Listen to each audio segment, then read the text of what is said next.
420 ಅಧಿಕಾರಿಗಳಿಗೆ, ಗೂಂಡ ಅಧಿಕಾರಿಗಳಿಗೆ, ಗೂಂಡ ಅಧಿಕಾರಿಗಳಿಗೆ, ಬಡವರ ಕೂಗು ಕೇಳದ ಸರ್ಕಾರಕ್ಕೆ, 420 ಸರ್ಕಾರಕ್ಕೆ, ಬಡವರ ಕೂಗು ಕೇಳದ ಸರ್ಕಾರಕ್ಕೆ ಬೇಕೇ ಬೇಕು, ಬೇಕೇ ಬೇಕು. 420 ಅಧಿಕಾರಿಗಳಿಗೆ, ಗೂಂಡ ಅಧಿಕಾರಿಗಳಿಗೆ ಬೇಕೇ ಬೇಕು, ಬೇಕೇ ಬೇಕು, ಬೇಕೇ ಬೇಕು. ಬಂಧುಗಳೇ, ಏನು ಇವತ್ತು ರಾಜಧಾನಿ ಬೆಂಗಳೂರು ನಗರದ ಸುತ್ತಮುತ್ತಲೂ ಇರತಕ್ಕಂಥ ಅನೇಕ ಜನ ಸ್ಲಂ ನಿವಾಸಿಗಳು, 1-1.5 ಸಾವಿರ ಸ್ಲಂ ನಿವಾಸಿಗಳು, ಸ್ಲಂಗಳಲ್ಲಿ ಕನಿಷ್ಠ ಪ್ರಾಣಿಗಳ ತರ ಕಕ್ಕಸ್ ನೀರಲ್ಲಿ ಅನೇಕ ಸ್ಲಂಗಳಲ್ಲಿ ಇವತ್ತು ಈ ದೇಶದ ಬಡವರು ಬದುಕ್ತಾ ಇದ್ದಾರೆ ಅಂದ್ರೆ ನಮಗಂತೂ ನಾಚಿಕೆ ಆಗ್ತಾ ಇದೆ. ನಿಜವಾಗ್ಲೂ ಕೂಡ ಗುಡಿಸಲುಗಳಲ್ಲಿ ಇರುವಂತ ಜನ ಮನುಷ್ಯರ ಪ್ರಾಣಿಗಳ ಅನ್ನೋದು ಇವತ್ತು ನಮ್ಮನ್ನ ಕಾಡ್ತಾ ಇರುತ್ತೆ. ಸ್ವಾಮಿ, ದಿನ ಬೆಳಗಾದರೆ ಕಕ್ಕಸ್ ನೀರಲ್ಲಿ ಜನ ಬದುಕ್ತಾ ಇದ್ದಾರೆ ಅಂದ್ರೆ ನಾವು ರಾಜಧಾನಿಗೆ ಎಷ್ಟು ದೂರದಲ್ಲಿದ್ದೇವೆ? 8-9 ಕಿಲೋಮೀಟರ್ ದೂರದಲ್ಲಿರುವಂತಹ ಎಲ್ಲ ಸ್ಲಂ ನಿವಾಸಿಗಳು ಬಡವರು ಕೂಲಿ ಮಾಡುವಂತ ಜನ ಬಾಯಿದ ನೆರಳಲ್ಲಿ ಬದುಕ್ತಾ ಇದ್ದಾರೆ. ಒಂದು ಕಡೆ ರೌಡಿಗಳ ಕಾಟ, ಮತ್ತೊಂದು ಕಡೆ ಅಧಿಕಾರಿಗಳ ಸುಲಿಗೆ. ಒಂದು ಅಪ್ಪತ್ತ ಕೊಡ್ತೀನಿ 2 ಲಕ್ಷ ಕೊಡಿ, ಅಥವಾ ಯಾವನೋ ಒಬ್ಬ ಬರ್ತಾನೆ ನಕಲಿ ಡಾಕ್ಯುಮೆಂಟ್ ಸೃಷ್ಟಿ ಮಾಡಿ 2 ಲಕ್ಷ ವಸೂಲು ಮಾಡ್ತಾ ಇದ್ದಾನೆ. ಇವತ್ತು ನಾವೆಲ್ಲ ಕೂಡ ಸ್ಲಂ ನಿವಾಸಿಗಳು ಶತಾಯ ಗತಾಯ ಸರ್ಕಾರ ನಮ್ಗೆ ಹಕ್ಕುಪತ್ರ ಕೊಡ್ತೀನಿ ಅಂತ ಲಿಖಿತವಾಗಿ ಬರೆದು ಕೊಡೋ ತನಕ ಈ ಜಾಗ ಬಿಟ್ಟು ಕದಲಲ್ಲ.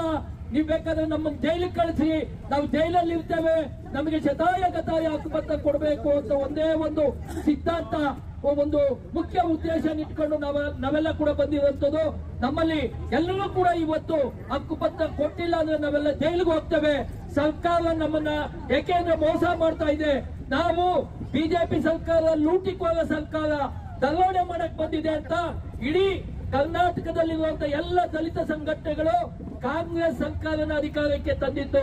ನಾವೆಲ್ಲ ಕೂಡ ಯಾವುದೇ ಒಂದು ಆಮಿಷ ಇಲ್ಲದೆ ಕಾಂಗ್ರೆಸ್ ಸರ್ಕಾರಕ್ಕೆ ಪ್ರಾಮಾಣಿಕವಾಗಿ ಮತ ಹಾಕಿಸೋದ್ರ ಮುಖಾಂತರ ಸ್ವಲ್ಪ ಜನರಿಗೆ ಅನುಕೂಲ ಆಗುತ್ತೆ, ಕಾಂಗ್ರೆಸ್ ಸರ್ಕಾರ ಬಂದ್ರೆ ಅಂತ ನಿಯತ್ತಾಗಿ ದುಡಿಸಿ ಸರ್ಕಾರ ಗೆಲ್ಸಿ ಅಧಿಕಾರಕ್ಕೆ ತಂದ್ರೆ ಇವತ್ತು ದುಡ್ಡಿರೋರ್ಗ್ ಮಾತ್ರ ಕಾಂಗ್ರೆಸ್ ಸರ್ಕಾರ ಒಂದು ಏನು ಕೆಂಪು ಹಾಸಿಗೆ ನಾಸ್ತಾ ಇದೆ.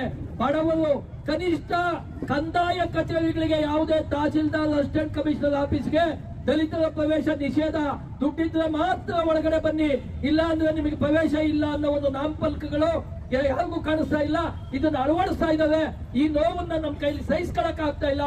ಆದ್ದರಿಂದ ಮಾಡು ಅಥವಾ ಮಡಿ ಅನ್ನೋ ತೀರ್ಮಾನದೊಂದಿಗೆ ಇವತ್ತು ಮಾನ್ಯ ಕಂಬೋರ್ಡ್ನ ಆಯುಕ್ತರು ಇಲ್ಲಿ ಬಂದಿದ್ದಾರೆ. ದಯಮಾಡಿ ನಮ್ಮೆಲ್ಲರ ಕೂಗನ್ನ ಕೇಳಿಸಿ, ನಮಗೆ ಏನಾದರೂ ಹಕ್ಕುಪತ್ರ ಲಿಖಿತವಾಗಿ ಇಲ್ಲ, ಪ್ರತಿನಿತ್ಯ ಸುಲಿಗೆ, ಪ್ರತಿನಿತ್ಯ ದೌರ್ಜನ್ಯ, ದಿನ ಬೆಳಗಾದ್ರೆ ಯಾವನೋ ಬರ್ತಾನೆ ಈ ಮನೆ ಖಾಲಿ ಮಾಡಿ, ಇನ್ಯಾರೋ ಬರ್ತಾರೆ ರೌಡಿಗಳು ಕರ್ಕೊಂಡ್ ಖಾಲಿ ಮಾಡಿಸ್ತಾವ್ರೆ. ಹ್ಯಾಂಡಿಕ್ಯಾಪ್ಡ್ ಇತ್ತೀಚೆಗೆ 3 ದಿನದಿಂದ ಎಲ್ಲ ಒಂದ್ ಕಡೆ ಮಾರತಳ್ಳಿಯಲ್ಲಿ ಅಂಗವಿಕಲ ಕಾಲೇ ಇಲ್ಲ, 2 ಕಾಲಿಲ್ಲದ ಹೆಣ್ಣು ಮಗಳನ್ನ ನಿರ್ದಾಕ್ಷಿಣ್ಯವಾಗಿ ಆಚರಿಸ್ತಿದ್ದಾವೆ. ಕೆಲವರು ಬೋಗಸ್ ಹಕ್ಕುಪತ್ರಗಳನ್ನ ಸೃಷ್ಟಿ ಮಾಡ್ಕೊಂಡು ಮನೆಗಳನ್ನ ಖಾಲಿ ಮಾಡಿಸ್ತಾ ಇದ್ದಾವೆ. ನಾವು ಎಷ್ಟೋ ಬಾರಿ ಅಧಿಕಾರಿಗಳ ಗಮನಕ್ಕೆ ತಂದಿದ್ದೇವೆ. ಮಾನ್ಯ ಆಯುಕ್ತರು ಹೊಸದಾಗಿ ಬಂದಿದ್ದಾರೆ, ಅವರಿಗೆ ದಲಿತರ ಸಮಸ್ಯೆ ಬಗ್ಗೆ ಕಾಳಜಿ ಇದೆ. ನೀವೊಬ್ಬರು ಕನಿಷ್ಠ ಈಗ ಮನಸ್ಸು ಮಾಡಿ ಸರ್ಕಾರದ ಈ ಒಂದು ಕೆಟ್ಟ ನಿರ್ಣಯಗಳನ್ನ ತಿದ್ದಿಲ್ಲ ಅಂದ್ರೆ ನಾವತ್ತು ಈ ಜಾಗ ಬಿಟ್ಟು ಕದಲಲ್ಲ. ಮಾನ್ಯ ಆಯುಕ್ತರಿಗೆ ನಿಮ್ಮೆಲ್ಲರ ಪರವಾಗಿ ನಾನು ಈ ದಲಿತ ಸಂಘಟನೆಗಳ, ಭೀಮ ಸಂಘಟನೆಗಳ ಒಕ್ಕೂಟದ ವತಿಯಿಂದ ಸ್ವಾಗತ ಕೋರುವುದರ ಮುಖಾಂತರ ದಯಮಾಡಿ ನಿಮ್ಮೆಲ್ಲರನ್ನ ಉದ್ದೇಶಿಸಿ ಮಾನ್ಯ ಡಾಕ್ಟರ್ ಅಶೋಕ್ ಸಾಹೇಬರು, ಸ್ಲಂ ಬೋರ್ಡ್ ಕಮಿಷನರ್ ಅವರು ಮಾತಾಡಬೇಕು ಅಂತ ನಾನು ಈ ಮೂಲಕ ನಾನು ಅವರಲ್ಲಿ ಮನವಿ ಮಾಡಿಕೊಳ್ತೇನೆ. ಜೈ ಭೀಮ್.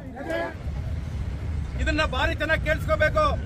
ನನಗೂ ಫ್ರೀ, ನಿನಗೂ ಫ್ರೀ, ನನಗೂ ಫ್ರೀ, ನಿನಗೂ ಫ್ರೀ, ನಿಮ್ಗೂ ಎಲ್ಲರಿಗೂ ಫ್ರೀ, ಮಾದೇವಪ್ಪನಿಗೂ ಫ್ರೀ, ಈ ಕಡೆ ಜಮೀರ್ ಅಹಮದ್ಗೂ ಫ್ರೀ. ಇದೆಲ್ಲ ಏನಪ್ಪ ಇದು? ಇದೇನ್ರಿ ಇದು? 60,000 70,000 ಏನಿದು? ಈ ರೀತಿಯಾಗಿ ಜನಗಳು ಭಯ ಭೀತಿ, ಆಮೇಲೆ 94 ಸೀದು ಅಕ್ರಮ ಸಕ್ರಮವಾಗಿ ಪಕ್ಕದಲ್ಲೇ 45 ಕುಟುಂಬದೊಳಗೆ ಅವರು ಎಲ್ಲಾ ಚಲನು ಕಟ್ಟಿದ್ರೇನು ಸಹ ಇವತ್ತು ಸ್ಲಂ ಬೋರ್ಡ್ ಅಲ್ಲಿ ಯಾರಪ್ಪ ಕಾರ್ತಿಕ್ ಅನ್ನೋನು ವಿಡಿಯೋ ಸಮೇತ ಇದೆ. ಸಾಹೇಬ್ರಿಗೆ ತೋರಿಸ್ತೀನಿ. ಹೋಗಿ ಆ ಜನರಿಗೆ ಟೇಪ್ ಹಿಡ್ಕೊಂಡು ಅಳತೆ ಮಾಡೋದು, ಇಲ್ಲಿ ನಿಮಗೆ G+3 G+4 ಕಟ್ಕೊಡ್ತೀವಿ ಅನ್ನೋದು ಇವತ್ತು ಅಕ್ರಮ ಸಕ್ರಮದವ್ರು ಅವ್ರಿಗೆಲ್ಲ ಆಗಿದೆ. ಅವ್ರು ಬದುಕಕ್ ಬಿಡಿ, ಅವ್ರನ್ನ ಸ್ವಲ್ಪ ದಿವಸ ಬದುಕಕ್ಕೆ ಬಿಡ್ರಿ ಸಮಯ. ನಿಮ್ಮ ಹತ್ರ ನಾವು ಕೇಳ್ಕೊಂತ ಇದೀವಿ. ಇವಾಗ ನೋಡಿ ಅಕ್ಕಿ ಮೂಟೆ ಬರೀ ಮಾತೆಲ್ಲ ಹೇಳ್ತಾ ಇರೋದು, ಅಕ್ಕಿ ಮೂಟೆ ಸಮೇತ ಬಂದಿದ್ದೀವಿ. ಅಕ್ಕಿ ಮೂಟೆ ಸಮೇತ ಹಂಗೆ ತಿರುಗಿಸ್ರಿ, ಅಕ್ಕಿ ಮೂಟೆ ಸಮೇತ ಬರ್ತಾ ಇದ್ದಾರೆ ನೋಡಿ. ಎಲ್ಲಾ ಕಡೆಯಿಂದನೂ ಇಲ್ಲಿ ಅಕ್ಕಿ ಗಿಕ್ಕಿ ಎಲ್ಲ ತಂದು ಬೇಳೆ ಎಣ್ಣೆ ಎಲ್ಲ ಇಟ್ಟು ಗ್ಯಾಸ್ ಇಟ್ಟು ಇಲ್ಲೇ ಅಡಿಗೆ ಮಾಡಿಕೊಂಡು ನಾವು ಎಲ್ಲ ಸಿದ್ಧರಾಗಿ ಬಂದಿದ್ದೀವಿ.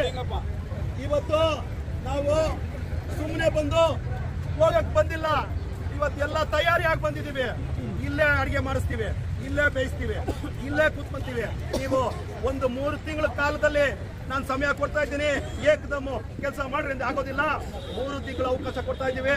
ಎಲ್ಲಾ ಸ್ಲಮ್ಮು ದಾರ್ ರೋಡ್ ಆಗ್ಬೇಕು, ಅವ್ರ ಮೂಲ ಸೌಕರ್ಯಗಳು ಸಿಕ್ಬೇಕು, ಕಾವೇರಿ ನೀರು ಸಿಕ್ಬೇಕು.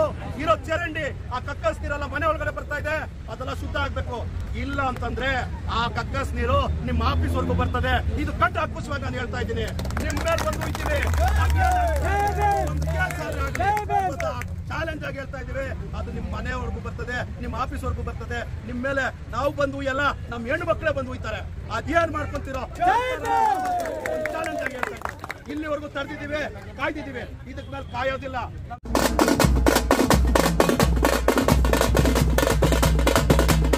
ಜೈ ಭೀಮ ಹುಟ್ಟ್ಯಾನ ಭಾರತದ ಬಾಗಿಲ ತರದಾನ, ಬ್ರಹ್ಮನ ಜ್ಞಾನ ಭಾರತದ ಸಂವಿಧಾನ ಬರದಾನ, ಬ್ರಹ್ಮನ ಜ್ಞಾನ ಭಾರತದ ಸಂವಿಧಾನ ಬರದಾನ. ಪತ್ರ ನಮ್ಗೆ ಒರಿಜಿನಲ್ ಕೊಟ್ರೆ ಆಯ್ತು, ಈ ಕಡೆ ಬರ್ಕೊಡಿ, ಈ ಕಡೆ ನಾವು ಖಾಲಿ ಮಾಡ್ತೀರಿ ಅಂತ ಹೇಳ್ಬಿಟ್ಟು ಹೇಳಿದ್ದಾರೆ. ದಯವಿಟ್ಟು ಎಲ್ಲರೂ ಕೂತ್ಕೋಬೇಕಾಗಿರೋದ್ರಿಂದ ವಿನಂತಿ, ಕೂತ್ಕೊಳ್ಳಿ. ಬರೋರೆಲ್ಲ ಕೂತ್ಕೊಳ್ಳಿ, ಇನ್ನೂ ಬರ್ತಾರೆ. ದಯಮಾಡಿ ಯಾರು ಮನೆಗಳಲ್ಲಿ ವಾಸ ಮಾಡ್ತಾ ಇದ್ದಾರೆ ಅವ್ರಿಗೆ ಹಕ್ಕುಪತ್ರ ಕೊಡಬೇಕು. ಇನ್ನು ಮೇಲೆ ಇವತ್ತಿಂದ ದಯವಿಟ್ಟು ಕಮಿಷನರ್ ಬಂದಿದ್ದಾರೆ, ಅವರೇ ಹೇಳ್ತಾರೆ, ಯಾರಾದ್ರೂ ಬಾಡಿಗೆ ಕೊಡೋದಾದ್ರೆ ಕೊಡಬೇಡಿ, ದಯವಿಟ್ಟು ಕೊಡಬೇಡಿ. ನಿಮ್ಮ ಹೆಸರಿಗೆ ಒಂದು ಹಕ್ಕುಪತ್ರ ಬೆಂಗಳೂರಲ್ಲಿ ನಮ್ದು ಒಂದು ಆಸ್ತಿ ಇದೆ ಅಂತ. ಅದಕ್ಕೆ ಮೊದಲು ನಮ್ಮ ಒಕ್ಕೂಟದ ಎಲ್ಲ ರಾಜ್ಯ ಸಂಚಾಲಕರು ಮಾತಾಡಿದ ಮೇಲೆ ನಮ್ಮ ಕಮಿಷನರು ಅವರು ಏನ್ ಮಾತಾಡ್ತಾರೆ ಅಂತ ಅನ್ನೋದನ್ನ ನಾವೆಲ್ಲರೂ ಕೇಳೋಣ. ನಮ್ಮೊಟ್ಟಿಗೆ ಇರ್ತಾರೆ, ಏನೂ ಆಗಲ್ಲ. ಈಗ ನಮ್ಮ ರಾಜ್ಯಾಧ್ಯಕ್ಷರಾದಂತ ಎಲ್ಲರಿಗೂ ಭೀಮ ವಂದನೆಗಳು. ಜೈ ಭೀಮ್, ಜೈ ಜೈ ಜೈ ಜೈ ಜೈ ಭೀಮ್. ಕೇಳಿಸ್ತಾ ಇಲ್ಲ. ಜೈ ಜೈ ಜೈ ಜೈ ಜೈ ಭೀಮ್, ಜೈ ಭೀಮ್, ಜೈ ಭೀಮ್. ಏನು ಇವತ್ತು ಭೀಮಾ ಸಂಘಟನೆಗಳ ಮಹಾ ಒಕ್ಕೂಟದಿಂದ ಇವತ್ತೆಲ್ಲ ರಾಜ್ಯ ಮುಖಂಡರುಗಳು ಸೇರಿ ಒಂದೊಳ್ಳೆ ನಿರ್ಧಾರ ತಗೊಂಡು ಹೋರಾಟ ಮಾಡ್ತಿರುವಂಥದ್ದು. ನಮ್ಮ ಅಧ್ಯಕ್ಷರಾಗಿರ್ತಕ್ಕಂಥ ಹರಿಯಪ್ಪನವರು ಹಾಗೂ ಹೆಬ್ಬಾಳ್ ವೆಂಕಟೇಶಣ್ಣವರು ಮತ್ತು ಮುನಂಜನಪ್ಪ ಸರ್ ಅವರು ಮತ್ತು ಸ್ವರ್ಣಪ್ಪನವರು, ಅದೇ ರೀತಿಯಲ್ಲಿ ನಮ್ಮ ಕೃಷ್ಣಪ್ಪನವರು ವೇದಿಕೆಯ ಮೇಲೆ ಕೂತಿರ್ತಕ್ಕಂಥ ಎಲ್ಲ ಹಿರಿಯ ಹೋರಾಟಗಾರರಿಗೂ ಭೀಮವಂದನೆಗಳನ್ನು ತಿಳಿಸುತ್ತಾ, ಮುಂದೆ ಕೂತಿರ್ತಕ್ಕಂಥ ತಮಗೂ ಕೂಡ ಭೀಮವಂದನೆಗಳನ್ನು ತಿಳಿಸ್ತೀನಿ. ಬಂದಿದೆ ಏನಿವತ್ತು ಸ್ಲಮ್ ಬೋರ್ಡ್ ಕಮಿಷನರಿ ಭಾಗದಲ್ಲಿದ್ದಾರೆ, ಸ್ಲಮ್ ಬೋರ್ಡ್ ಕಮಿಷನರ್ ಅವ್ರ ಗಮನಕ್ಕೂ ತರ್ತಾ, ಮುಖ್ಯಮಂತ್ರಿಗಳ ಗಮನಕ್ಕೂ ತರ್ತಾ, ಅದೇ ರೀತಿ ಸ್ಲಮ್ ಬೋರ್ಡ್ ಮಿನಿಸ್ಟರ್ ಆಗಿರ್ತಕ್ಕಂಥ ಜಮೀರ್ ಅಹಮದ್ ಅವ್ರ ಗಮನಕ್ಕೂ ತರ್ತಾ ಒಂದೆರಡು ಮಾತನ್ನ ಮಾತಾಡೋದಕ್ಕೆ ಸಂದರ್ಭದಲ್ಲಿ ಬಳಸ್ತೀನಿ. ಇಲ್ಲಿ ಸ್ಲಮ್ಗಳ ಕಟ್ಟೋ ವಿಚಾರ ಒಂದು ಕಡೆಗಿರ್ಲಿ, ಸ್ಲಮ್ಗಳು ಕಟ್ಟಿರ್ತಕ್ಕಂಥ ವಿಚಾರದಲ್ಲಿ ಆಗಿರ್ತಕ್ಕಂಥ ಪ್ರಾಬ್ಲಮ್ಸ್ ನೂರಾರಿದೆ. ಏನಪ್ಪಾ ಅಂತಂದ್ರೆ ಸ್ಲಮ್ ಬೋರ್ಡ್ ಅವ್ರು ಏನ್ ಮಾಡ್ತಾ ಇದಾರೆ, ಜಾಗ ಇದ್ದಲ್ಲಿ ಈಗ ನಾವು ಒಂದು 30-40 ವರ್ಷದಿಂದ ಅಲ್ಲಿ ವಾಸ ಮಾಡ್ತಾ ಇರ್ತೀವಿ, 50-100 ವರ್ಷದಿಂದ ವಾಸ ಮಾಡ್ತಾ ಇರ್ತೀವಿ. ನಾವು ನಮ್ಮ ಮನೆಗಳು ಕಟ್ಕೊಡಿ ಅಂತ ಹೇಳಿದಾಗ, ಹೋರಾಟ ಮಾಡಿದಾಗ ಬರ್ತಾರೆ, ಮನವಿ ಸ್ವೀಕಾರ ಮಾಡ್ತಾರೆ, ಇವರು ಮನೆಗಳು ಕಟ್ಕೊಡ್ತೀವಿ ಅಂತ ಹೇಳ್ತಾರೆ. ನಮ್ಮ ಮನೆಗಳೊಂದು 100-500 ಇರ್ತದೆ, ಆ ಜಾಗನ ಇವ್ರು ತಕೊಂಡು ಸುಮಾರು 1500-2000 ಮನೆಗಳು ಕಟ್ತಾರೆ. ಕಟ್ಟುವಂತ ಸಂದರ್ಭದಲ್ಲಿ ಏನಾಗುತ್ತೆ, ಕಟ್ತಾರೆ ಅಷ್ಟೇ ಬಿಟ್ಬಿಡ್ತಾರೆ. ಅವರಿಗೆ ಜಾಗ ಬೇಕಾಗಿತ್ತು, ಮನೆ ಕಟ್ತಾರೆ. ಜಾಗ ಬೇಕಾಗಿತ್ತು, ಜಾಗ ಕಿತ್ಕೊಂಡು ಮನೆ ಕೊಡ್ತಾರೆ. ಅದ್ರಲ್ಲಿ ನಮಗೂ ಕೂಡ ಕಟ್ಟಿರೋ ಮನೆ ಜಾಗದಲ್ಲಿ ಒಂದು ಮನೆ ಕೊಡ್ತಾರೆ. ಇಷ್ಟು ಬಿಟ್ರೆ ಅಲ್ಲಿ ನೀರಿನ ಸಮಸ್ಯೆ ಆಗಿರ್ಬೋದು, ಕರೆಂಟ್ ಸಮಸ್ಯೆ ಆಗಿರ್ಬೋದು, ಇನ್ಯಾವುದೇ ಸಮಸ್ಯೆಗಳಾಗಿರ್ಬೋದು, ಚರಂಡಿಗಳು ಉಕ್ಕಿ ಆಚೆ ಬರ್ತಾ ಇರ್ತವೆ, ಅವ್ರಿಗೆ ಓಡಾಡಕ್ಕೆ ರೋಡ್ಗಳಿರಲ್ಲ. ಆ ಕಟ್ಟಿರೋಂಥ ಬಿಲ್ಡಿಂಗು ಕರೆಕ್ಟ್ ಆಗಿ ಅದನ್ನ ಫೈನಲೈಸ್ ಮಾಡಿ ಒಳ್ಳೆ ಒಂದು ಮೆಟೀರಿಯಲ್ಸ್ ಆಗಿ ಕಟ್ಟಿರಲ್ಲ, ಸೀಲಿಂಗ್ ಅಲ್ಲಿ ಬೀಳ್ತಾ ಇರ್ತದೆ, ಆಡೋ ಮಕ್ಳಿರ್ತಾರೆ, 100 ಮೆಟ್ಲು ಹತ್ತಿ ಇಳಿಬೇಕು, ವಯರುದ್ರಿಗೆ ಲಿಫ್ಟ್ ಸೌಕರ್ಯ ಇರಲ್ಲ, ಈ ರೀತಿ ಇರ್ತದೆ. ಈ ಪ್ರಾಬ್ಲಮ್ ಎಲ್ಲ ಬಗೆಹರೋದು ಯಾವಾಗ ಅಂತ ಯೋಚನೆ ಮಾಡಿದ್ರೆ ತುಂಬಾನೇ ಕಷ್ಟ ಐತೆ. ಮೊನ್ನೆ ನಾವು ಹೋಗಿದೀವಿ ಒಂದು ಸ್ಲಮ್ಗೆ ಹೋಗಿ ಅಲ್ಲಿ ಕೇಳಿರೋಂಥ ಸಮಸ್ಯೆಗಳೆಲ್ಲ ಕೇಳಿದಾಗ ಮನ್ಸು ತುಂಬಾನೇ ನೋವಾಯ್ತು. ಸರ್ಕಾರ ಈ ರೀತಿಯಲ್ಲಿ ನಮ್ಮ ಜನರು ನಡೆಸ್ಕೊಂತ ಐತಪ್ಪ ಅಂತೇಳಿ. ಆ ಕಾರಣಕ್ಕೆ ನಾನು ಹೇಳೋದು, ಸ್ಲಮ್ ಕಟ್ಟೋದು ಒಂದು ಕಡೆಗಿರ್ಲಿ, ನಮ್ಮ ಜಾಗಗಳನ್ನ ಕಿತ್ಕೊಂಡು, ನಮ್ಮ ಜನಗಳ ಒಂದು ಹಕ್ಕನ್ನ ನೀವು ಕಿತ್ಕೊಂಡು ಅಷ್ಟು ಮನೆಗಳು ಕಟ್ಟಿ ನೀವು ಒಂದೇ ಒಂದು ಪಾರ್ಕಿಂಗ್ ಪ್ಲೇಸ್ ಕೂಡ ಇಕ್ಕಿರಲ್ಲ. ಅಂದ್ರೆ ಇವ್ರೇನ್ ಹೇಳೋದು, ಬಿಲೋ ಪಾವರಿಟಿ, ಬಡತನ ರೇಖೆಗಿಂತಲೂ ಕಡಿಮೆ ಇರ್ತಕ್ಕಂಥವ್ರಿಗೆ ಮನೆ ಕೊಡ್ತೀವಿ. ಆ ಮನೆ ಕೊಟ್ಟಾದ ನಂತರ ಆ ಮನೆಗೊಂದು ಪಾರ್ಕಿಂಗ್ ಫೆಸಿಲಿಟಿ ಇರಲ್ಲ. ಮನೆಗೊಂದು 2 ವೀಲರ್ ತಗೋಬಾರ್ದ ನಾವು, ಕಾರಲ್ಲಿ ಓಡಾಡಬಾರ್ದ ನಾವು, ಟೂ ವೀಲರ್ ಓಡಾಡಬಾರ್ದ ನಾವು, ಒಂದು ಆಟೋ ಓಡಿಸಬಾರ್ದ? ಸ್ಲಮ್ ಮೇಲೆ ಇರ್ತಕ್ಕಂಥವ್ರು ಹೆಚ್ಚಾಗಿ ಯಾರು? ಕೂಲಿ ಕಾರ್ಮಿಕರು, ಬಡವರು. ಇವ್ರ ಹತ್ರ ಏನಿರ್ತದೆ? 2 ವೀಲರ್ ಇರ್ತದೆ, ಆಟೋ ಇರ್ತದೆ, ಕ್ಯಾಬ್ ಇರ್ತದೆ. ಎಲ್ಲಿ ನಿಲ್ಸ್ಕೊಂತಾರೆ? 1500-2000 ಮನೆ ನೀವು ಕಟ್ಟಿದ ಮೇಲೆ ಅವ್ರು ನಿಲ್ಲಿಸ್ಕೊಳೋದು ಎಲ್ಲಿ? ಹಂಗಾದ್ರೆ ನೀವೇ ಫಿಕ್ಸಾ? ಮುಖ್ಯಮಂತ್ರಿಗಳು, ಮಂತ್ರಿಗಳು, ಸ್ಲಮ್ ಬೋರ್ಡ್ ಅವ್ರು ಸೇರಿ ಫಿಕ್ಸಾ? ನಾವು ಪಾರ್ಕಿಂಗು ಕೊಡಲ್ಲ, ಓಡಾಡೋಕ್ ಜಾಗನೂ ಇರಲ್ಲ, ನಾವ್ ಹಿಂಗೆ ಮನೆ ಕಟ್ಕೊಡ್ತೀವಿ ಅಂತಂದ್ರೆ ನಮ್ಮನ್ನ ಮನುಷ್ಯರಂಗೆ ನೀವೆಲ್ಲಿ ಕಾಣ್ತಾ ಇದ್ದೀರಿ? ನಾವು ಇವತ್ತು ಹೇಳ್ತಾ ಇದೀವಿ, ಎಲ್ಲರೂ ಕೂಡ ಫಿಕ್ಸ್ ಆಗೇ ಬಂದಿದ್ದೀವಿ. ನೀವು ಸ್ಲಮ್ ಕಟ್ಟೋದು ಒಂದು ಕಡೆಗಿರ್ಲಿ, ಕಟ್ಟಿರ್ತಕ್ಕಂಥ ಸ್ಲಮ್ಗಳಲ್ಲಿ ಪ್ರಾಬ್ಲಮ್ಗಳು ಎಷ್ಟಿದೆ ಇದನ್ನ ಬಗೆಹರಿಸಲೇಬೇಕು. ಇಲ್ಲ ಅಂತಂದ್ರೆ ನಾವ್ ಈಗಾಗಲೇ ಎಲ್ಲ ವ್ಯವಸ್ಥೆ ಮಾಡ್ಕೊಂಡು ಬಂದಿದ್ದೀವಿ. ನಾವ್ ಇಲ್ಲೇ ಕುತ್ಕೊಂತೀವಿ, ಇಲ್ಲೇ ಮಲಗ್ತೀವಿ, ಇಲ್ಲೇ ನಿದ್ದೆ ಹೋಗ್ತೀವಿ, ಇಲ್ಲೇ ಹೋರಾಟ ಮಾಡ್ತೀವಿ. ಅದೇನಾಗುತ್ತೋ ಆಗ್ಲಿ ಅಂತೇಳಿ ಚಾಲೆಂಜ್ ಮಾಡ್ತೀವಿ. ಈ ಸಂದರ್ಭದಲ್ಲಿ ಸ್ಲಮ್ ಜನಗಳ ಹತ್ರ ಕೂಡ ಇರೋದು ಒಂದೇ ಹೊಟ್ಟೆ, ಪ್ರಧಾನಮಂತ್ರಿ ಹತ್ರ ಇರೋದು ಒಂದೇ ಹೊಟ್ಟೆ, ಮುಖ್ಯಮಂತ್ರಿಗಳು ಬಿಸ್ನೆಸ್ ಮನೆಗಳ ಹತ್ರ ಇರೋದು ಕೂಡ ಒಂದೇ ಹೊಟ್ಟೆ. ಅವ್ರಿಗೆ ಮಾತ್ರ ವಿಶೇಷವಾಗಿ ಅವ್ರ ರೋಡ್ಗೆ, ಅವ್ರ ಪಾರ್ಕಿಂಗ್ಗೆ, ಅವ್ರು ವಾಸ ಮಾಡುವಂತ ಜಾಗಗಳಿಗೆ ಸಾಯಂಕಾಲ ಆದ್ರೆ ಸ್ಮೋಕ್ ಹೊಡಿತಾರೆ, ಸೊಳ್ಳೆಗಳು ಬರಬಾರ್ದು ಅಂತೇಳಿ. ನಮ್ ಕಡೆ ನೀವು ತಿರುಗೂ ನೋಡಲ್ಲ. ಹಂಗಾದ್ರೆ ಅವ್ರ ಓಟ್ಗೆ ಇರ್ತಕ್ಕಂಥ ಬೆಲೆ ಏನು, ನಮ್ಮ ಓಟ್ಗೆ ಇಲ್ದೇ ಇರ್ತಕ್ಕಂಥ ಬೆಲೆ ಏನು? ನಿಮ್ಮಲ್ಲಿ ಫಸ್ಟ್ ಸರ್ಕಾರ ನಡೆಸೋರು ಅಧಿಕಾರಿಗಳಿರ್ತಕ್ಕಂಥ ತಾರತಮ್ಯಗಳನ್ನ, ಬಡವರ ಮೇಲೆ ನಿಮ್ಗೆ ಇರ್ತಕ್ಕಂಥ ಒಂದು ಷಡ್ಯಂತ್ರ ಉದ್ದೇಶಗಳನ್ನ, ಕೀಳರಿಮೆಗಳನ್ನ ಬಿಟ್ರೆ ನೀವು ಉದ್ಧಾರ ಆಗ್ತೀರಿ. ನಾವು ಕೂಡ ನಿಮ್ಮನ್ನ ಒಳ್ಳೆಯವರಂತ ಬಯಸ್ತೀವಿ. ಇಲ್ಲ ಅಂತಂದ್ರೆ ಇದೇ ಜನಗಳು ಸೇರಿ ಮುಂದೆ ಬರುವಂತ ದಿನಗಳಲ್ಲಿ ಸ್ಲಮ್ ಬೋರ್ಡ್ ವಿಧಾನಸೌಧ ಮುತ್ತಿಗೆ ಹಾಕ್ತಿವಿ. ಆದ್ರೆ ಒಂದೇ ಒಂದು ಕೇಸ್ ಆಗುತ್ತೆ, ಇಲ್ಲ ನಿಮ್ಮ ಲಾಠಿ ಬೂಟ್ಗೆ ನಾವೇನಕ್ಕೂ ಇರಲ್ಲ. ಎಲ್ಲ ನೋಡ್ಕೊಂಡೆ ನಾಳೆಗೆ 75 ವರ್ಷ ಸಂವಿಧಾನ. ಡಾಕ್ಟರ್ ಬಾಬಾ ಸಾಹೇಬ್ ಅಂಬೇಡ್ಕರ್ ಅವರು ಸಂವಿಧಾನ ರಚನೆ ಮಾಡಿ ಈ ದೇಶಕ್ಕೆ ಸಮರ್ಪಣೆ ಮಾಡಿ ಈ ದೇಶಕ್ಕೆ ಕೊಡುಗೆ ನೀಡಿದಂತ 26/11/1949 ನಾಳೆಗೆ 75 ವರ್ಷ, ಒಂದು 75ನೇ ವರ್ಷ. ಆಮೇಲೆ 75 ವರ್ಷ ಆದರೂ ಕೂಡ ಇದುವರೆಗೂ ಕೂಡ ಈ ಸಮುದಾಯಗಳು ಏನು ನಿಕೃಷ್ಟ ಸಮುದಾಯಗಳು ಇನ್ನೂ ಕೂಡ ವಸ್ತು ಇಲ್ಲ, ಶುದ್ಧವಾದಂಥ ಕುಡಿಯೋ ನೀರಿಲ್ಲ, ಸಂವಿಧಾನಬದ್ಧ ಮೂಲಭೂತ ಸೌಕರ್ಯಗಳಿಲ್ಲದೆ ಪರದಾಡುವಂಥದ್ದು ನಾವೆಲ್ಲ ನೋಡಿದ್ದೀವಿ. ಮೊನ್ನೆ ತಾನೇ ಒಂದು ದಿನಪತ್ರಿಕೆ ನೋಡ್ತಾ ಇದ್ದೆ, ಇಡೀ ಜಗತ್ತಲ್ಲಿ 850 ಕೋಟಿ ಜನಸಂಖ್ಯೆ ಇದೆಯಂತೆ. ಒಟ್ಟು 850 ಕೋಟಿ ಜನಸಂಖ್ಯೆ ಒಳಗಡೆ 350 ಕೋಟಿ ಜನಸಂಖ್ಯೆಗೆ ಟಾಯ್ಲೆಟ್ ಇಲ್ಲಂತೆ. ಏನ್ ಹೇಳಿ, 350 ಕೋಟಿ ಜನಸಂಖ್ಯೆಗೆ ಟಾಯ್ಲೆಟ್ ಇಲ್ಲಂತೆ. ನಮ್ಮ ದೇಶದಲ್ಲಿ ಸುಮಾರು 25-30 ಇನ್ನೂ ಕೂಡ ಕಿತ್ತಿನ ಬಡತನ ಇದೆ, ಬಡತನ ಇದೆ. ಆಮೇಲೆ ಅಧಿಕಾರಿಶಾಹಿ ವ್ಯವಸ್ಥೆ ಏನ್ ಮಾಡ್ತಾರೆ ಅಂತಂದ್ರೆ, ಇವತ್ತು ಸ್ವಾರ್ಥಕ್ಕೆ ಬಂದ್ಬಿಟ್ಟು ಈಗ ಅವರು ಹಣ ಚೆಲ್ತಾರೆ, ಹಣ ಚೆಲ್ಲಿ ಓಟ್ ಗಳಿಸ್ತಾರೆ, ಓಟ್ ಗಳಿಸಿ ಅಧಿಕಾರ ಪಡ್ಕೊಂಡು ಇವತ್ತು ನಮ್ಮನ್ನ ಅದೇ ನಿಕೃಷ್ಟ ಪರಿಸ್ಥಿತಿ ಒಳಗಡೆ ನಿಲ್ಲಿಸ್ತಾರೆ. ನಾನೊಂದು ಒಂದೇ ಒಂದು ಲೈನ್ ಬರೆದಿದ್ದೀನಿ ಇಲ್ಲಿ ಹ್ಯಾಂಡ್ಬಿಲ್ ಅಲ್ಲಿ. ಏನಂತಂದ್ರೆ, ಸಾವಿರಾರು ಕೊಳಚೆ ಪ್ರದೇಶಗಳಿವೆ. ಕೊಳಚೆ ಪ್ರದೇಶದಲ್ಲಿರುವ ನಾಗರಿಕರಿಗೆ ಮೂಲಭೂತ ಸವಲತ್ತುಗಳನ್ನು ಕಲ್ಪಿಸಿಕೊಡದೆ ಕೊಳಚೆಯಲ್ಲಿಯೇ ಮುಕ್ತಿ ದೊರಕಿಸಿಕೊಡೋದು. ಅಂದ್ರೆ ಅವರು ಕೊಳಕಲ್ಲೇ ಸತ್ತೋಗ್ಬೇಕು, ಅಂದ್ರೆ ಅಲ್ಲೇ ಸಾಯ್ಬೇಕು. ಕೊಳಚೆಯಲ್ಲಿಯೇ ಮುಕ್ತಿ ದೊರಕಿಸಿಕೊಡಲು ಆಡಳಿತ ಯಂತ್ರ ಷಡ್ಯಂತ್ರ ರೂಪಿಸುತ್ತಿರುವುದರಿಂದ ಅಂತ ಹೇಳಿದ್ದೀನಿ ನೋಡಿ. ಯಾಕಂತಂದ್ರೆ ಅವರೆಲ್ಲ ಸಾಯ್ಬೇಕು, ಏನು ಕೇಳಬಾರ್ದು, ಮನೆ ಕೇಳಬಾರ್ದು, ಕುಡಿಯೋ ನೀರು ಕೇಳಬಾರ್ದು, ರಸ್ತೆ ಕೇಳಬಾರ್ದು, ಆಮೇಲೆ ಬೀದಿ ದೀಪ ಕೇಳಬಾರ್ದು, ರೇಷನ್ ಕಾರ್ಡ್ ಕೇಳಬಾರ್ದು, ಆಮೇಲೆ ಆಧಾರ್ ಕಾರ್ಡ್ ಏನೂ ಕೇಳಬಾರ್ದ್ರಿ. ಅವ್ರಿಗೂ ಮಾತ್ರ ಓಟ್ ಹಾಕ್ಬೇಕಷ್ಟೇ. ಸ್ವತಂತ್ರ ಬಂದು 75 ವರ್ಷ ದಾಟಿ ಬರ್ತಾ ಇದೆ. ಇವಾಗ ಸಂವಿಧಾನ ಅರ್ಪಿಸಿದ್ದಿನ ಪುರಾಂಜಿನ ಪೋಲು ಅಧ್ಯಕ್ಷರು ಹೇಳಿದ್ರು, ನಾಳೆ 75 ವರ್ಷ ತುಂಬುತ್ತದೆ, ವಜ್ರೋತ್ಸವ ಉದ್ಘಾಟನೆ ಮಾಡ್ತಾರೆ.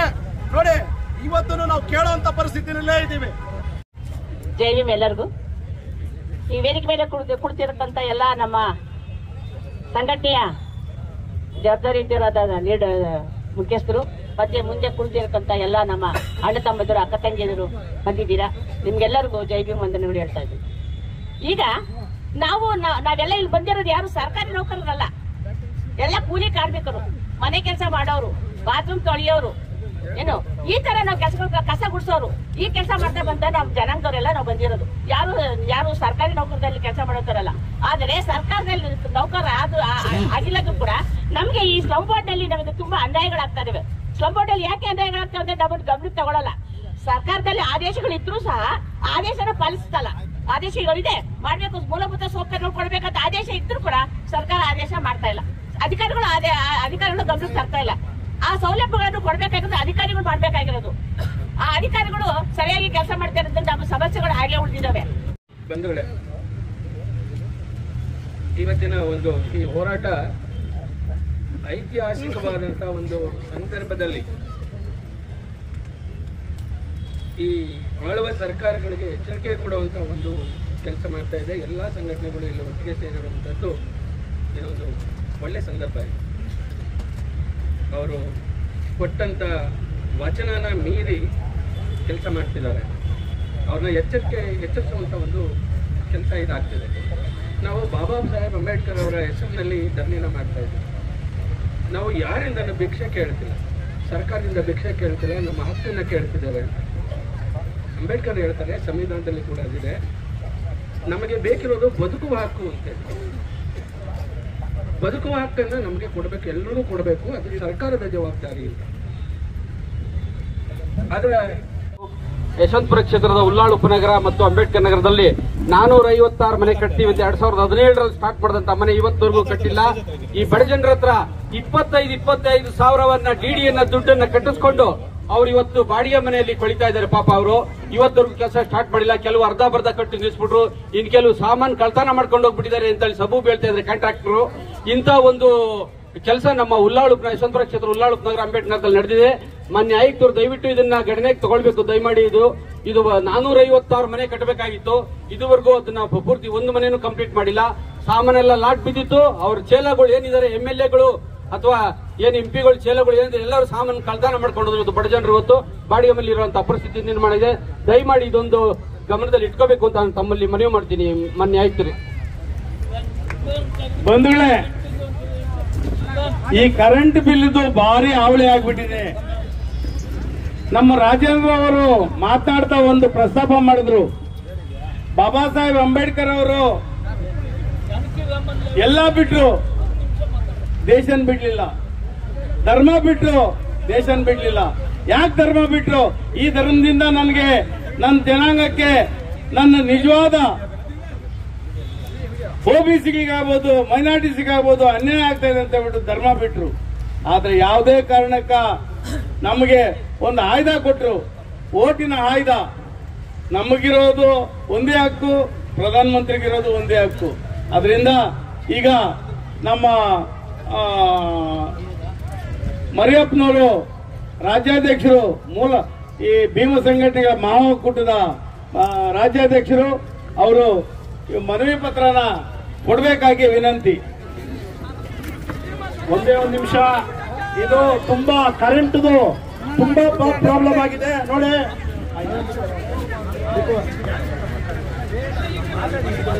ಇವಾಗ ಅದನ್ನ ಗಮನಕ್ಕೆ ತಂದಿದ್ದೀವಿ. ಅಲ್ಲಿ ಕರೆಂಟ್ ಬಿಲ್ ಯಾವುದೇ ಆಗಲಿ, ಯಾವುದೇ ಒಬ್ಬರಿಗೂ ಕರೆಂಟ್ ಬಿಲ್ ಮುಸ್ಲಿ ಮಾಡಬಾರ್ದು. ಅವ್ರವ್ರ ಬಿಲ್ಲು ಕ್ಲಿಯರ್ ಆಗಿ ಕೊಡಬೇಕು. ಉಚಿತ ಕರೆಂಟ್ ಏನಿದೆಯೋ ಅದನ್ನ ಕೊಡಬೇಕು ಅಂತ ಈ ಸಂದರ್ಭದಲ್ಲಿ ಹೇಳ್ತೀನಿ. ಅದೇ ರೀತಿಯಾಗಿ ನಮ್ಮಲ್ಲಿರೋರ್ನ ಯಾರನ್ನೂ ಒಕ್ಕಲೆಬ್ಬಿಸಬಾರ್ದು. ನಿಮ್ಮ ಅಧಿಕಾರಿಗಳೇ ಹೋಗಿ ಅಲ್ಲಿ ಬೆದರಿಕೆ ಹಾಕಿ ಅವ್ರ ಸಾಮಾನೆಲ್ಲ ಎತ್ತಿ ಹಿಂದೆ ಹಾಕಿ ಆ ರೀತಿಯಾದ ಕೆಲಸಗಳು ಆಗ್ಬಾರ್ದು ಅಂತ ಈ ಸಂದರ್ಭದಲ್ಲಿ ಹೇಳ್ತೀನಿ. ಜೈ ಜೈ ಜೈ ಜೈ ಜೈ ಭೀಮ್, ಜೈ ಜೈ ಜೈ ಜೈ ಜೈ ಭೀಮ್. ಎಲ್ಲರೂ ನಿಮ್ಮ ಮೊಬೈಲ್ ಫೋನ್ಗಳಲ್ಲಿ ಇದನ್ನ ಶೂಟ್ ಮಾಡಿ ನಿಮ್ಮ ಏನು ನಮಗೆ ಬೇರೆ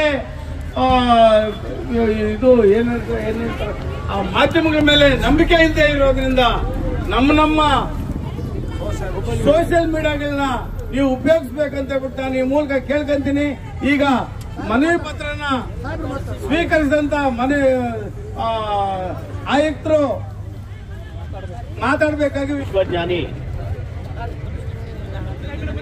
ಸಂವಿಧಾನ ಶಿಲ್ಪಿ ಡಾಕ್ಟರ್ BR ಅಂಬೇಡ್ಕರ್ ಅವರಿಗೆ ವಂದಿಸುತ್ತಾ ಈ ದಿನ ಭೀಮಾ ಸಂಘಟನೆಗಳ ಮಹಾ ಒಕ್ಕೂಟ ಎಲ್ಲ ಮುಖಂಡರಿಗೆ ಮೊದಲಿಗೆ ನನ್ನ ನಮಸ್ಕಾರಗಳನ್ನು ತಿಳಿಸ್ತೇನೆ.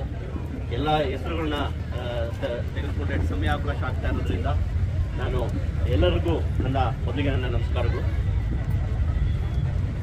ಈ ದಿನ ಮುಖ್ಯವಾಗಿ ಕೊಳಗೇರಿ ಪ್ರದೇಶದಲ್ಲಿ ವಾಸಿಸತಕ್ಕಂಥ ನಿವಾಸಿಗಳಿಗೆ ಒಂದು ಹಕ್ಕುಪತ್ರ ನೀಡೋದು, ಎರಡನೇದಾಗಿ ವಸತಿ ಕಲ್ಪಿಸೋದು, ಮೂರನೇದಾಗಿ ಮೂಲಭೂತ ಸೌಕರ್ಯಗಳನ್ನು ನೀಡೋದ್ರ ಬಗ್ಗೆ ತಾವು ಈ ಪ್ರತಿಭಟನೆಯನ್ನು ಹಮ್ಮಿಕೊಂಡಿದ್ದೀರಿ. ಘನ ಸರ್ಕಾರವು ಎಲ್ಲ ಸ್ಲಂ ನಿವಾಸಿಗಳಿಗೆ ಹಕ್ಕುಪತ್ರವನ್ನು ನೀಡಲು ಆದೇಶ ಮಾಡಿದ್ದು, ಅದರಲ್ಲಿ ಈ ವರ್ಷದ ಅಕ್ಟೋಬರ್ ಒಳಗಡೆ ಹಕ್ಕುಪತ್ರ ನೀಡಲು ನಿರ್ದೇಶನವಿತ್ತು. ಅದರ ಪ್ರಕಾರ ನಮ್ಮ ಸ್ಲಂ ಬೋರ್ಡ್ನಲ್ಲಿ ಎಲ್ಲ ಜಿಲ್ಲೆಯಲ್ಲಿ ಇರುವಂತಹ ಅಧಿಕಾರಿಗಳಿಗೆ ನಿರ್ದೇಶನವನ್ನು ನೀಡಿ ಎಲ್ಲಾ ಕಡೆ ಸರ್ವೆ ಮಾಡಿಸಿ ಹಕ್ಕುಪತ್ರ ನೀಡುವಂತ ಕ್ರಮ ಆಗಿದೆ. ಆದರೆ ಅದು ಪೂರ್ಣ ಆಗಿಲ್ಲ. ಸೊ ಇದನ್ನ ನಾನು ಹೊಸದಾಗಿ ಬಂದ ಮೇಲೆ ಮಾನ್ಯ ಅಧ್ಯಕ್ಷರು, ಚೇರ್ಮನ್ ಅವ್ರಿಗೂ ಸಹ ಈ ವಿಷಯವನ್ನು ಮನಗೊಂಡು ನಾವು ಮಂಡಳಿಯಲ್ಲಿ ಈ ಬಗ್ಗೆ ನಿರ್ಣಯ ಮಾಡಿ ಇದಕ್ಕಾಗಿ ಬಡ್ಜೆಟ್ ಮತ್ತೆ ಮಾನವ ಸಂಪನ್ಮೂಲವನ್ನ ನಾವು ನೀಡೋದಕ್ಕೆ ಮಂಡಳಿಯಲ್ಲಿ ನಿರ್ಣಯ ಆಗಿ ಈಗಾಗಲೇ ಆದೇಶವನ್ನ ನೀಡಿದ್ದೀವಿ. ಇದು ಕಳೆದ ಒಂದು ವಾರದ ಹಿಂದೆ ಇಲ್ಲಿ ತನಕ ಹಿಂದೆ ಕೊಟ್ಟಿದ್ದ ಆದೇಶವನ್ನ ಮುಗಿದಿತ್ತು. ಅದರಲ್ಲಿ ಈ ಹಕ್ಕುಪತ್ರ ನೀಡೋದು ಪೂರ್ಣಗೊಂಡದೇ ಇರೋದ್ರಿಂದ ಇದನ್ನ ಮುಂದುವರಿಸಿ 6 ತಿಂಗಳಲ್ಲಿ ಈ ಸರ್ವೆ ಮಾಡಿ ಎಲ್ಲಿ ಸರ್ಕಾರಿ ಜಮೀನಿದೆ ಮತ್ತು ಸ್ಥಳೀಯ ಸಂಸ್ಥೆಗಳ ಜಮೀನಿದೆ, ಎಲ್ಲಿ ಅದು ನಮಗೆ ಡಿಕ್ಲೇರ್ ಆದ ತಕ್ಷಣ ಅದರ ಹಕ್ಕು ಸೌಮ್ಯತೆಯನ್ನ ಸರ್ಕಾರಕ್ಕೆ ಬರುತ್ತೆ ಅಂತ ಜಮೀನುಗಳಲ್ಲಿ ನಾವು ಹಕ್ಕುಪತ್ರವನ್ನು ನೀಡಕ್ಕೆ ಈಗ ನಿರ್ದೇಶನ ನೀಡಿದ್ದೀವಿ.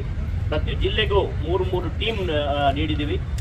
ಅದರಲ್ಲಿ ಪ್ರತಿಯೊಂದು ಟೀಮ್ನಲ್ಲಿ ನಮ್ಮ ಅಧಿಕಾರಿಗಳ ಜೊತೆ ಇಬ್ಬರು ಔಟ್ಸೋರ್ಸ್ ಅಲ್ಲಿ ಇಬ್ಬರನ್ನ ಪಡ್ಕೊಂಡು ಪ್ರತಿ ಸ್ಲಮ್ಗೂ ಹೋಗಿ ಸರ್ವೆ ಮಾಡಿ 6 ತಿಂಗಳಲ್ಲಿ ಏನು ಅದನ್ನ ಪೂರ್ಣಗೊಳಿಸೋದಕ್ಕೆ ಅವ್ರಿಗೆ ಬೇಕಾಗಿರುವಂತ ಹಣಕಾಸಿನ ಸೌಲಭ್ಯ ಮತ್ತು ಅವ್ರಿಗೆ ಬೇಕಾದ ಮಾನವ ಸಂಪನ್ಮೂಲವನ್ನು ನಾವು ನೀಡಿದ್ದೀವಿ.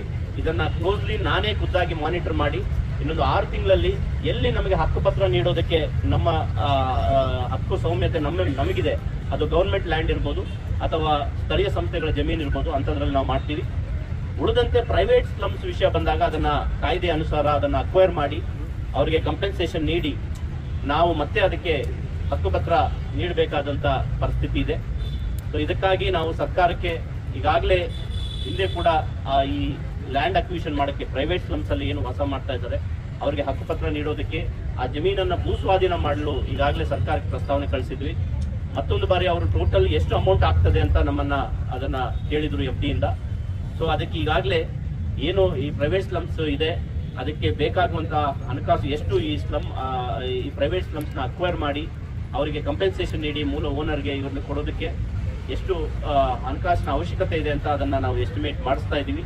ಸೊ ಕೂಡಲೇ ಅದನ್ನ ನಾವು ಎಲ್ಲ ಇದರಿಂದ ಜಿಲ್ಲೆಗಳಿಂದ ಪಡೆದು ಈ ಸರ್ಕಾರಕ್ಕೆ ಇದನ್ನ ಕಳಿಸ್ತೀವಿ. ಇದರಿಂದ ಈ ಹಣಕಾಸಿನ ವ್ಯವಸ್ಥೆಯನ್ನ ಪಡ್ಕೊಂಡು ಮುಂದಿನ ದಿನಗಳಲ್ಲಿ ಇದನ್ನ ಅಕ್ವೈರ್ ಮಾಡಿ ಕಂಪೆನ್ಸೇಷನ್, ಈಗ ಎಲ್ಲಾನು ಪ್ರೈವೇಟ್ ಸ್ಲಮ್ಸ್ನೆಲ್ಲ ಅಕ್ವಿಜಿಷನ್ ಪ್ರೊಸೀಡಿಂಗ್ಸ್ ಇನಿಷಿಯೇಟ್ ಆಗಿಲ್ಲ. ಅದರಲ್ಲಿ ಕೇವಲ ಒಂದು 20 ಸ್ಲಮ್ಸ್ ಮಾತ್ರ ಅಕ್ವಿಜಿಷನ್ ಪ್ರೊಸೀಡಿಂಗ್ಸ್ ಇನಿಷಿಯೇಟ್ ಆಗಿದೆ. ಸೊ ಇದನ್ನ ಮಾನ್ಯ ಅಧ್ಯಕ್ಷರು ಕೂಡ ಈ ಬರುವ ವಿಧಾನಮಂಡಲದ ಅಧಿವೇಶನದಲ್ಲಿ ಈ ವಿಷಯದ ಬಗ್ಗೆ ನಾವು ಪ್ರಶ್ನೆಯನ್ನ ನಾವು ಕೇಳ್ತೀವಿ ಅಂತ ಮಾನ್ಯ ಅಧ್ಯಕ್ಷರು ತಿಳಿಸಿದ್ದಾರೆ. ಸೊ ಇದ್ರ ಬಗ್ಗೆ ನಾವು ಒತ್ತನ್ನ ಏನು ಲ್ಯಾಂಡ್ ಅಕ್ವಿಷನ್ ಮಾಡಿ ಪ್ರೈವೇಟ್ ಸ್ಲಮ್ಸ್ ಅಲ್ಲಿರುವ ನಿವಾಸಿಗಳಿಗೆ ಹಕ್ಕುಪತ್ರ ಕೊಡೋದಕ್ಕೆ ನಾವು ಕ್ರಮ ವಹಿಸ್ತಾ ಇದ್ದೀವಿ. ಮೂರನೇದಾಗಿ ಮೂಲಭೂತ ಸೌಕರ್ಯ ನೀಡುವ ಬಗ್ಗೆ ಕೇಸ್ ಟು ಕೇಸ್ ನಮ್ಮ ಹತ್ರ ಯಾರು ಜನರು ಈಗ ನಿವಾಸಿಗಳು ಇಂಥ ಕಡೆ ಸಮಸ್ಯೆ ಇದೆ, ಅಲ್ಲಿ ಟಾಯ್ಲೆಟ್ ಇಲ್ಲ, ಕುಡಿಯೋ ನೀರಿಲ್ಲ, ಮತ್ತೆ ಇದಿಲ್ಲ ಅಂದಾಗ ಕೂಡಲೇ ನಾವು ಮಾನ್ಯ ಅಧ್ಯಕ್ಷರು ನಿರ್ದೇಶನ ನೀಡಿರೋ ಹಾಗೆ ಮಾನ್ಯ ಸಚಿವರ ನಿರ್ದೇಶನ ನೀಡಿರೋ ಹಾಗೆ ನಾವು ಅಂತ ಕೇಸಸ್ನ ಪ್ರಿಯಾರಿಟಿಯಲ್ಲಿ ನಾವು ಅಪ್ರೂವಲ್ಸ್ ಕೊಟ್ಟು ಇಂಜಿನಿಯರ್ಸ್ ಇಂದ ನೀವು ಯಾವುದೇ ಮನವಿ ಪತ್ರ ಕೊಟ್ಟಾಗ ನಾವು ಎಸ್ಟಿಮೇಟ್ ಮಾಡಿಸಿ ಅಂತದನ್ನ ಪ್ರಿಯಾರಿಟಿಯಲ್ಲಿ ನಾವು ತಗೊಂಡು ಅವರಿಗೆ ಈ ಮೂಲಭೂತ ಸೌಕರ್ಯ ಬೋರ್ವೆಲ್ ಕೊಡಿಸೋದಿರ್ಬೋದು ಏನಾದರೂ ಇದು ರೂಫ್ ಸೋರ್ತಾ ಇದ್ರೆ ವಾಟರ್ ಪ್ರೂಫಿಂಗ್ ಮಾಡಿಸೋದಿರ್ಬೋದು, ಮತ್ತೆ ಇದನ್ನ ಸಿವೇಜ್ ಸರಿ ಪಡಿಸೋದಿರ್ಬೋದು, ಇಂಥ ಎಲ್ಲ ಕೆಲಸಗಳನ್ನ ನಾವು ಮಾಡಿಸ್ತಾ ಇದ್ದೀವಿ. ಸೊ ಆದರೆ ಮೇಂಟೆನೆನ್ಸ್ಗಂತ ನಾವು ಯಾವುದು ಫಂಡ್ ಇಲ್ಲ. ನಿಮಗೆ ಗೊತ್ತಿದೆ, ಈಗ BSUP, ಬಾಂಬೆ ಮನೆಗಳು ಮತ್ತೆ ರೇ ಸ್ಕೀಮ್ ಅಲ್ಲಿ ಬೇರೆ ಬೇರೆ ಹಳೆ ಸ್ಕೀಮ್ಸ್ ಅಲ್ಲಿ ಕಟ್ಟಿರುವಂತ ಏನು ಅಪಾರ್ಟ್ಮೆಂಟ್ಸ್ ಇದೆ, ಅದನ್ನ ಮೇಂಟೆನೆನ್ಸು ಅಲ್ಲಿನ ನಿವಾಸಿಗಳೇ ರೆಸಿಡೆಂಟ್ ವೆಲ್ಫೇರ್ ಅಸೋಸಿಯೇಷನ್ ಮಾಡಿ ಅದನ್ನ ನಿರ್ವಹಿಸಬೇಕು ಅಂತ ಇರೋದ್ರಿಂದ ಅದರ ನಿರ್ವಹಣೆ ಸಮರ್ಪಕವಾಗಿಲ್ಲ. ಆದ್ರಿಂದ ನಾವು ಈಗ ಅದರ ಬಗ್ಗೆನೂ ನಾನು ಎಲ್ಲ ಇಂಜಿನಿಯರ್ಸ್ ಇಂದನೂ ಎಲ್ಲೆಲ್ಲಿ ಈ ರೀತಿ G+ ಮನೆಗಳು ಕಟ್ಟಿದ್ದಾರೆ ಅಲ್ಲಿ ನಿರ್ವಹಣೆ ಸರಿಯಾಗಿ ಆಗ್ತಾ ಇಲ್ಲ ಮೂಲಭೂತ ಸೌಕರ್ಯಗಳು, ಅದನ್ನು ಕೂಡ ಎಸ್ಟಿಮೇಟ್ ನೀಡೋದಕ್ಕೆ ಈಗಾಗಲೇ ನಿರ್ದೇಶನ ನೀಡಿದ್ದೀನಿ. ಅದನ್ನ ಪಡ್ಕೊಂಡು ಅದಕ್ಕೂ ಕೂಡ ನಾವು ಹಣಕಾಸಿನ ಒಂದು ಸೌಲಭ್ಯ ಮಾಡಬೇಕಾಗುತ್ತೆ. ನಮ್ಮಲ್ಲಿ ವರ್ಷಕ್ಕೆ 30 ಕೋಟಿ ಮೇಂಟೆನೆನ್ಸ್ ಬರ್ತಾ ಇದೆ. ಈಗಾಗಲೇ ಬೇರೆ ಬೇರೆ ಸ್ಲಮ್ಸ್ಗೆ ವರ್ಕ್ಸ್ನ ಅದರಲ್ಲಿ ತಗೊಂಡಿರೋದ್ರಿಂದ ಸೊ ನಮ್ಮಲ್ಲಿರುವ ಅವೈಲೇಬಲ್ ಫಂಡ್ಸ್ ಅಲ್ಲಿ ನಾವು ಈ ಕೆಲಸ ಕಾರ್ಯಗಳು ಮಾಡ್ತಾ ಇದ್ದೀವಿ. ಸೊ ಕಾಂಪ್ರಿಹೆನ್ಸಿವ್ ಆಗಿ ನಾನು ಬಂದ್ಮೇಲೆ ನಾನು ಎಲ್ಲ ಇಂಜಿನಿಯರ್ಸ್ಗೂ ನಿರ್ದೇಶನ ಕೊಟ್ಟು ಪ್ರತಿ ಸ್ಲಮ್ ಅನ್ನು ಕಾಂಪ್ರಿಹೆನ್ಸಿವ್ ಆಗಿ ಡೆವಲಪ್ ಮಾಡೋದಕ್ಕೆ, ಮುಖ್ಯವಾಗಿ ಅಲ್ಲಿ ಮೂಲಭೂತ ಸೌಕರ್ಯಗಳು ಅಂದ್ರೆ ಕುಡಿಯೋ ನೀರು ಮತ್ತೆ ಸೀವೇಜ್ ಇರ್ಬೋದು, ಇದು ಎಲೆಕ್ಟ್ರಿಸಿಟಿ ಅಂದ್ರೆ ಪೋಲ್ಸ್ ಹಾಕುವಂಥದ್ದು, ಮತ್ತೆ ರೋಡು, ಡ್ರೈನ್, ಇಷ್ಟನ್ನ ಒಂದು 5 ಕಾಂಪೋನೆಂಟ್ಸ್ ಇಟ್ಕೊಂಡು ಎಸ್ಟಿಮೇಟ್ ಮಾಡಿ ಕಳಿಸೋದಕ್ಕೆ ಈಗಾಗಲೇ ನಿರ್ದೇಶನ ನೀಡಿದ್ದೀನಿ. ಅದೆಲ್ಲ ಎಸ್ಟಿಮೇಟ್ ಬಂದಿದೆ. ಆ ಎಸ್ಟಿಮೇಟ್ ಪ್ರಕಾರ ಅಮೌಂಟ್ ಅನ್ನ ನಾವು ಈಗ ಸರ್ಕಾರ ಗಮನಕ್ಕೆ ತಂದು ಅದರಲ್ಲಿ ಅನುದಾನವನ್ನ ಪಡ್ಕೊಂಡು ನಾವು ಈ ಕೆಲಸಗಳನ್ನ ನಿರ್ವಹಿಸ್ತೀವಿ ಅಂತ ಹೇಳ್ತಾ, ಇದಲ್ಲದೆ ಈಗ ಕೊಟ್ಟಿರುವ ಇದರಲ್ಲಿ ಬೇರೆ ಬೇರೆ ಇಲಾಖೆಗಳಿಗೂ ಇದರಲ್ಲಿ ವಿಷಯಗಳಿದೆ. ಒಂದು 94CC ಇರ್ಬೋದು, SCP TSP ಫಂಡ್ಸ್ ಯೂಟಿಲೈಸೇಷನ್ ಬಗ್ಗೆ ಇರ್ಬೋದು, PDA ಸೈಟ್ಸ್ ಅಲಾಟ್ಮೆಂಟ್ ವಿಷಯಗಳಿರ್ಬೋದು, ಇವು ಬೇರೆ ಬೇರೆ ಇಲಾಖೆಗಳಿಗೆ ಮತ್ತೆ ಬೇರೆ ಶಿಕ್ಷಣ ಸೌಲಭ್ಯ, ಆರೋಗ್ಯ ಸೌಲಭ್ಯಗಳು ನೀಡೋದು ಎಲ್ಲ ಬೇರೆ ಬೇರೆ ಇಲಾಖೆಗಳಿಗೆ ಬರ್ತಾ ಇರೋದ್ರಿಂದ ಆ ಇಲಾಖೆಗಳ ಜೊತೆ ಕೂಡ ನಾವು ಸಮನ್ವಯ ಸಾಧಿಸಿ ಎಲ್ಲ ಕೆಲಸಗಳನ್ನ ನಾವು ಮಾಡ್ತೀವಿ. ನಾವು ನಿಮ್ಮ ಒಂದು ಸೇವೆಯನ್ನು ಮಾಡೋದಕ್ಕೆ ನಾವೆಲ್ಲ ಕಟ್ಟಬದ್ಧರಾಗಿದ್ದೀವಿ, ನಾವು ಕೆಲಸ ಮಾಡ್ತೀವಿ ಅಂತ ನಾನು ಈ ಮೂಲಕ ತಮಗೆ ತಿಳಿಸ್ತಾ, ನಾವು ಮುಂದಿನ ದಿನಗಳಲ್ಲಿ ತಮ್ಮೆಲ್ಲರ ಜೊತೆ ನಾವು ಇಂಡಿವಿಜುವಲ್ ಸಭೆಗಳನ್ನ ನಾವು, ಯಾಕಂದ್ರೆ ಸ್ಲಮ್ ವೈಸ್ ಸ್ಪೆಸಿಫಿಕ್ ಇಶ್ಯೂಸ್ ಏನಿದೆ, ಇದು ಜನರಲ್ ಆಗಿ ಸುಮಾರು ಇಶ್ಯೂಸ್ ಇತ್ತು, ಸ್ಪೆಸಿಫಿಕ್ ಆಗಿ ಯಾವ ಸ್ಲಮ್ ಅಲ್ಲಿ ಏನೇನು ಇಶ್ಯೂಸ್ ಇದೆ ಅಂತ ಕೂಡ ನಾವು ಅದನ್ನ ಮಾಡಿ ಅದಕ್ಕೆ ಇಂಡಿವಿಜುವಲ್ ಆಗಿ ಇಂಜಿನಿಯರ್ಸ್ನ ಅಲ್ಲಿ ಸ್ಪಾಟ್ ಇನ್ಸ್ಪೆಕ್ಷನ್ ಮಾಡಿ ಅಲ್ಲಿನ ಸಮಸ್ಯೆಗಳನ್ನು ತಿಳ್ಕೊಂಡು ಅದನ್ನು ರಿಸಾಲ್ವ್ ಮಾಡೋದಕ್ಕೆ ಕ್ರಮ ಕೈಗೊಳ್ತೀವಿ ಅಂತ ನಾನು ಈ ಮೂಲಕ ತಮಗೆ ನಮ್ಮ ಎಲ್ಲಾ ಸ್ಲಮ್ಮಲ್ಲೂ ಮಂಗಳಮುಖಿಯವರು ಇದ್ದಾರೆ ಸರ್. ಅಲ್ಲಲ್ಲಿ 8-10 ಮನೆಗಳು ಅವರವರು ವಾಸ ಮಾಡ್ತಾ ಇದ್ದಾರೆ. ಅವ್ರಿಗೂ ಹಕ್ಕುಪತ್ರ ಅವರು ಸಾರ್ವಜನಿಕರಾಗಿ ನಮ್ಮ ಮಧ್ಯದಲ್ಲಿ ಜೀವಿಸಬೇಕು ಅಂತ ಈ ಸಂದರ್ಭದಲ್ಲಿ ನಿಮ್ಗೆ ಹೇಳಕ್ಕೆ ಇಷ್ಟಪಡ್ತೀನಿ. ಅದೇ ರೀತಿಯಾಗಿ ನೀವು ಈಗ ಭರವಸೆ ಕೊಟ್ಟಿದ್ದೀರಿ, ಪಿಟ್ಟು ನೀರು ಮಾರ್ತಳ್ಳಿ ಸ್ಲಮ್ ಆಗಿರ್ಬೋದು, ನಮ್ಮ ಉತ್ತರಳ್ಳಿ ಸ್ಲಮ್ ಆಗಿರ್ಬೋದು, ಭುವನೇಶ್ವರಿ ನಗರ ಸ್ಲಮ್ ಆಗಿರ್ಬೋದು, ಪಿಟ್ಟು ನೀರು ಮನೆಗೆ ಬರ್ತಾ ಇದೆ. ಅವ್ರಿಗೆ ಯಾರಿಗೆ ನೀವು ಕಾಂಟ್ರಾಕ್ಟ್ ಕೊಟ್ಟಿದ್ದೀರೋ ಅವ್ರನ್ನ ಬ್ಲಾಕ್ ಲಿಸ್ಟ್ ಸೇರಿಸಬೇಕು. ಏನು ಬಡವರು ಸ್ಲಮ್ ಅಂದ್ರೆ ಅವ್ರನ್ನ ಕೀಳ ಕಟ್ಟಿ ಅವ್ರನ್ನ ಕೊಲ್ಚನಲ್ಲಿ ಬಿಟ್ಕೊಡೋದು, ಯಾವ ಶ್ರೀಮಂತರಂದ್ರೆ ಅಪಾರ್ಟ್ಮೆಂಟ್ ಅಂತ ಕಟ್ಟಿ ಅವ್ರಿಗೆ ಪಾರ್ಕಿಂಗ್ ಜಾಗ ಕೊಡೋದು, ಅವ್ರಿಗೆಲ್ಲ ಸೌಲಭ್ಯ ಕೊಡೋದು. ನಮ್ಮನ್ನ ಬಡವ್ರನ್ನ ಯಾಕೆ ಇನ್ನ ಹಿಂಗೆ ಇಪ್ಪೆ ಮಾಡ್ತಾ ಇದ್ದೀರಾ, ಇಪ್ಪೆ ಮಾಡ್ತಾ ಇದ್ದೀರಲ್ಲ ಯಾಕೆ?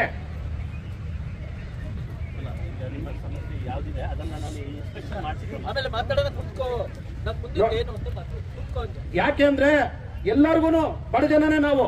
ನಮಗೆ ಇವತ್ತು ಎಷ್ಟು ತೊಂದರೆ ಆಗಿದೆ ಅಂದ್ರೆ, ಇವತ್ತೊಂದು ದಿವಸ ಕೂಲಿಗೆ ಹೋಗಿಲ್ಲ ಅಂದ್ರೆ ಅವ್ರಿಗೆ ಊಟ ಇಲ್ಲ. ಇವತ್ತು ಹೌಸ್ ಕೀಪಿಂಗ್ ಕೆಲಸಕ್ಕೆ ಹೋಗಿಲ್ಲ ಅಂದ್ರೆ ಅವ್ರಿಗೆ ಇನ್ನೊಬ್ರು ಕೆಲಸದವರು ಎಲ್ಲ ಮಹಾರಾಷ್ಟ್ರ, ಉತ್ತರ ಕರ್ನಾಟಕದಿಂದ, ಬೇರೆ ಬೇರೆ ದೇಶದಿಂದ ಎಲ್ಲ ರಾಜ್ಯದಿಂದೆಲ್ಲ ಬಂದ್ಬಿಟ್ಟಿದ್ದಾರೆ. ಅವ್ರು ಆ ಕೆಲಸಕ್ಕೆ ಹೋಗಿಲ್ಲ ಅಂದ್ರೆ ಬೇರೆಯವ್ರು ಬಂದ ಕೆಲಸಕ್ಕೆ ಸೇರ್ಕೊಂಡಿರ್ತಾರೆ. ಆ ರೀತಿ ಪರಿಸ್ಥಿತಿ ಅದು ಜನಗಳು ಎಷ್ಟೋ ಜನ ಬಂದಿದ್ದಾರೆ.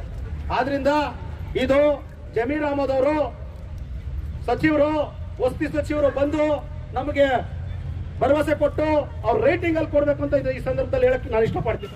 ಈಗ ಮುಖ್ಯವಾಗಿ ಮಾರತ್ತಳ್ಳಿಯಲ್ಲಿ ಏನು ನಾವು ಈಗ BSUP ಅಲ್ಲಿ ರೇಯಲ್ಲಿ ಕಟ್ಟಿರುವಂತಹ ಮನೆಗಳು ಏನಿದೆ ಮಾರತ್ತಳ್ಳಿಯಲ್ಲಿ, ಅಲ್ಲಿ ಈಗಾಗಲೇ ಕೆಲವರಿಗೆ ಬೋರ್ಡ್ ಇಂದ ಅವರಿಗೆ ಮನೆ ಅಲಾಟ್ ಆಗಿದೆ. ಬಂಧುಗಳೇ, ಇವತ್ತು ಏನು ಭೀಮ ಸಂಘಟನೆಗಳ ಮಹಾ ಒಕ್ಕೂಟದಿಂದ ಕೊಳಗೇರಿ ಬೆಂಗಳೂರಲ್ಲಿರ್ತಕ್ಕಂಥ ಹತ್ರ 1500 ಕೊಳಗೇರಿ ಪ್ರದೇಶಗಳಿದೆ. ಆ ಪ್ರದೇಶಗಳಿಗೆ ಯಾರಿಗೆ ಹಕ್ಕುಪತ್ರ ಇಲ್ವೋ ಅಂತವ್ರಿಗೆಲ್ಲ ಹಕ್ಕುಪತ್ರ ಕೊಡಬೇಕು ಅಂತ ಹೇಳ್ಬಿಟ್ಟು ನಾವು ಈಗಾಗಲೇ ಆಯುಕ್ತರಿಗೆ ಮನವಿ ಪತ್ರನ ಕೊಟ್ಟಿದ್ದೇವೆ. ನಮ್ಮ ಜೊತೆಯಲ್ಲಿ ಭೀಮ ಸಂಘಟನೆಗಳ ಮಹಾ ಒಕ್ಕೂಟದ ಅಧ್ಯಕ್ಷರಾದಂಥ ಮರಿಯಪ್ಪನವರಿದ್ದಾರೆ, ಕಾರ್ಯಾಧ್ಯಕ್ಷರಾದಂಥ ನಮ್ಮ ಮುನಿಯಾಜನಪ್ಪರಿದ್ದಾರೆ, ಹುಣಮಾರಪ್ಪ ಇದ್ದಾರೆ, ಕೃಷ್ಣಪ್ಪ ಇದ್ದಾರೆ, ಕನ್ನಳ್ಳಿ ಕೃಷ್ಣಪ್ಪ, ಹಾಗೆ ತುಂಬಾ ಜನ, ಬೆಳ್ತೂರು ವೆಂಕಟೇಶು, ಶಕುಂತಮ್ಮ, ಸೊಣ್ಣಪ್ಪ, ಹೀಗೆ ಸುಮಾರು ಒಂದು 30 ಸಂಘಟನೆಗಳು ಸೇರಿ ನಾವೊಂದು ಮಹಾ ಒಕ್ಕೂಟ ಮಾಡ್ಕೊಂಡಿದ್ದೀರಿ.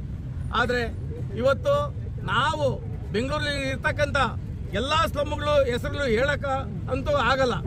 ಇದರಲ್ಲಿ ಬರೆದಿದ್ದೀರಿ, ಬೇಕಾದ್ರೆ ನಿಮ್ಮ ಕೈಗೆ ಈ ಕರಪತ್ರ ಒಂದೊಂದು ಕೊಡ್ತೀರಿ, ಸಮಸ್ಯೆಗಳು ಏನಂತ ಅನ್ನೋದನ್ನು ಹೇಳ್ತೀರಿ.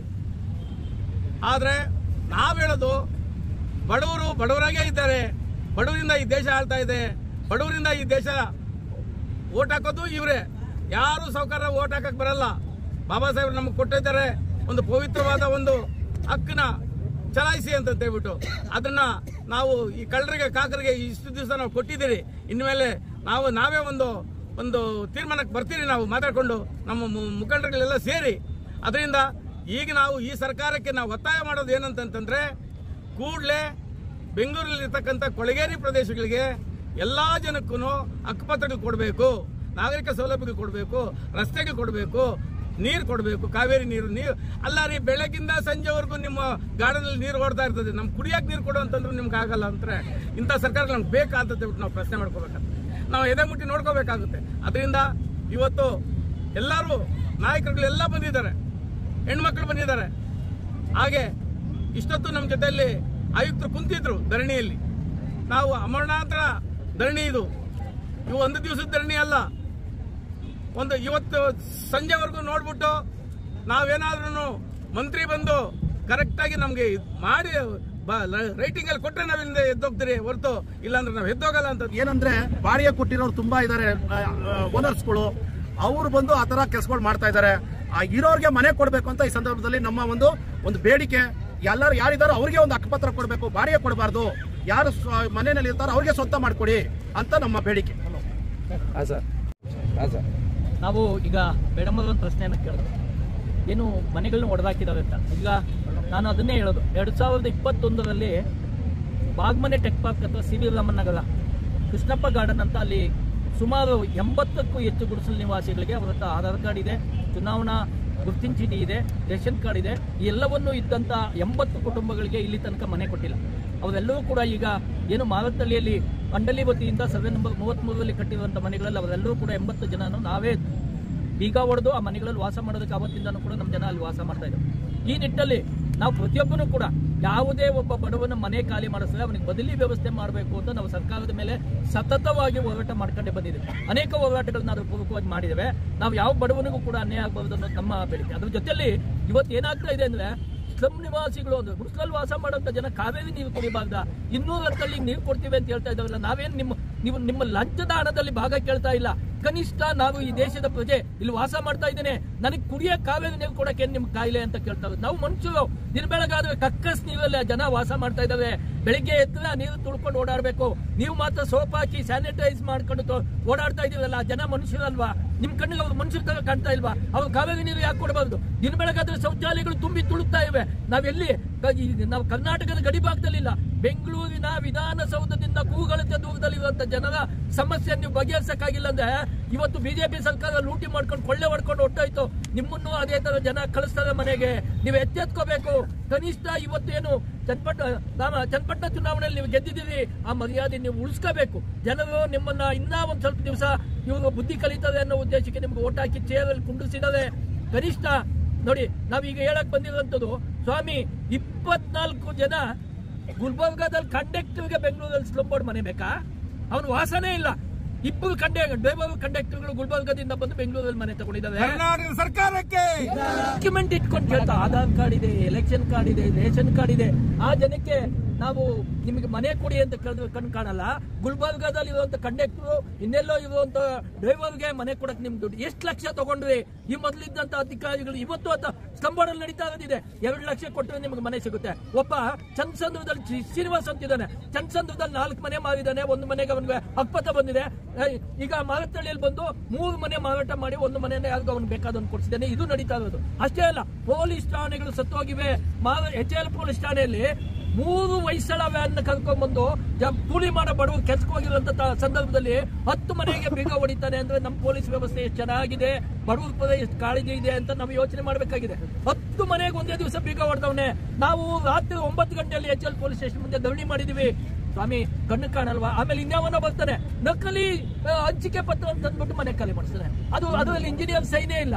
ಹಂಚಿಕೆ ಪತ್ರ ಅಂತ ಮೇಲೆ ಬರ್ತಿದೆ, ಸಹಿ ಯಾರ್ದು ಇಲ್ಲ. ಈ ತರದ್ದು ಒಂದು ಅಗಲದವಡೆ ನಡೀತಾ ಇದೆ ಸ್ವಾಮಿ. ಬೆಂಗಳೂರು ನಗರದಲ್ಲಿ ನೀರ್ ಮಾಫಿಯಾ ನಡೀತಾ ಇದೆ. 1,000 ರೂಪಾಯಿ ಅವನೋ ಒಬ್ಬ ಪ್ರೈವೇಟ್ ಮ್ಯಾನ್ ಇರ್ತಾನೆ, ಅವನು ಯಾವುದೋ ಒಂದು ಪಕ್ಷದ ಲೀಡರ್ ಇರ್ತಾನೆ, ಅವನೇ ಇಡೀ ಸ್ಕಮ್ಗೆಲ್ಲ ನೀರು ಸಪ್ಲೈ ಮಾಡ್ಬೇಕು. ನೀರ್ ಮಾಫಿಯಾ ಇದನ್ನ ಕಂಟ್ರೋಲ್ ಮಾಡಕ್ ಸರ್ಕಾರದಲ್ಲಿ ತಾಕತ್ತಿಲ್ವಾ? ಇವನ್ ಬಡವರ ಕಾಳಜಿ ಇದು, ಇದನ್ನೆಲ್ಲ ಯಾಕೆ ಅವಾಯ್ಡ್ ಮಾಡಬಾರ್ದು?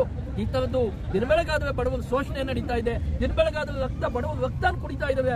ದಿನ ಬೆಳಗಾದ್ರೆ ಬಡವರು ಮನೆಗಳನ್ನ ಖಾಲಿ ಮಾಡಿಸ್ತಾ ಇದಾವೆ.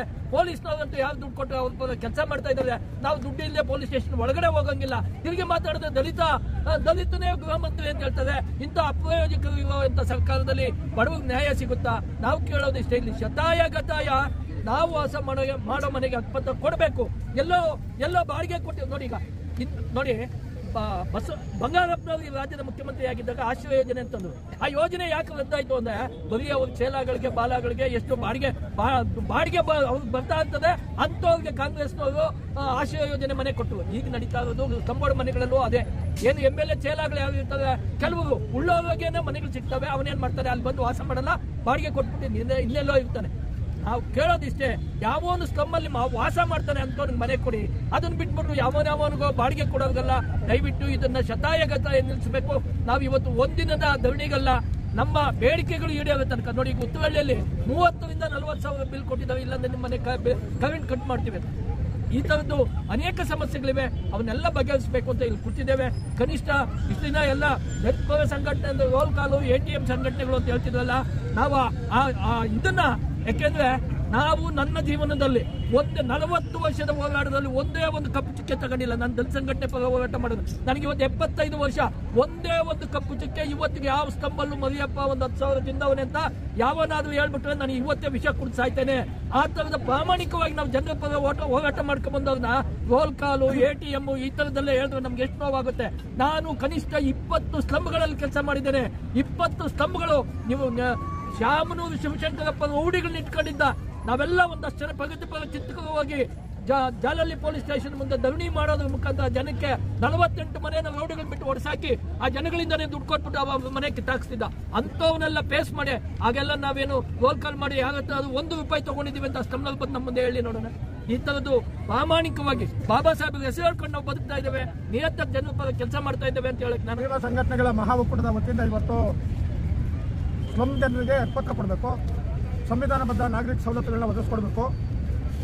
ಕಳೆದ 75 ವರ್ಷಗಳಾದರೂ ಕೂಡ, ಸ್ವತಂತ್ರ ಬಂದು 75 ವರ್ಷಗಳಾದರೂ ಕೂಡ ಇವತ್ತು ನಮಗೆ ಆಳುವ ವರ್ಗದವರು ಇವತ್ತು ಕೂಡ ನಮ್ಮನ್ನು ಕೇವಲ ಓಟ್ಗಾಗಿ ಬಳಸ್ಕೊತಾರೆ ಹೊರತು ಅವರಿಗೆ ಮೂಲಭೂತ ಸೌಕರ್ಯಗಳನ್ನು ಕೊಡಲಿಕ್ಕೆ ಯಾವುದೇ ರೀತಿಯಲ್ಲೂ ಕೂಡ ಯೋಚನೆ ಮಾಡಲಿಲ್ಲ.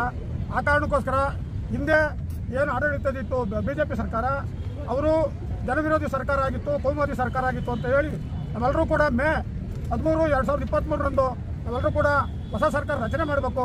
ಹೊಸ ಸರ್ಕಾರ ಬಂದರೆ ನಮಗೆ ಒಳ್ಳೆಯದಾಗ್ತದೆ. ಈ ಯಾರು ನಿಕೃಷ್ಟ ಸಮುದಾಯಗಳಿದ್ದಾವೆ, ಪರಿಷ್ಠ ಜಾತಿ, ಪರಿಷ್ಠ ವರ್ಗ, ಹಿಂದುಳಿದ ವರ್ಗ, ಇತರೆ ಅಲ್ಪಸಂಖ್ಯಾತರು, ಇತರೆ ಶೋಷಿತ ಸಮುದಾಯಗಳು ಇವತ್ತು ಚೇತರಿಸ್ಕೊಳ್ತವೆ, ಆರ್ಥಿಕವಾಗಿ ಮುನ್ನಡಿತವೆ ಅನ್ನೋಂಥ ಒಂದು ಅಭಿಪ್ರಾಯ ಇತ್ತು.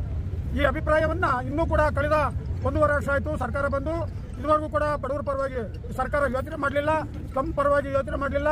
ಇವತ್ತು ಏನು ನಮ್ಮ ಮೊದಲನೇ ಬೇಡಿಕೆ ಇತ್ತು, ಸ್ಲಮ್ ಜನರಿಗೆ ಏನು ವಾಸಕ್ಕೋಸ್ಕರ ಒಂದು ಯೋಗ್ಯವಾದಂಥ ಮನೆ ಬೇಕು. ಆ ಯೋಗ್ಯವಾದಂಥ ಮನೆಗೆ ಎಲ್ಲ ಮೂಲಭೂತ ಸೌಕರ್ಯಗಳಿರಬೇಕು.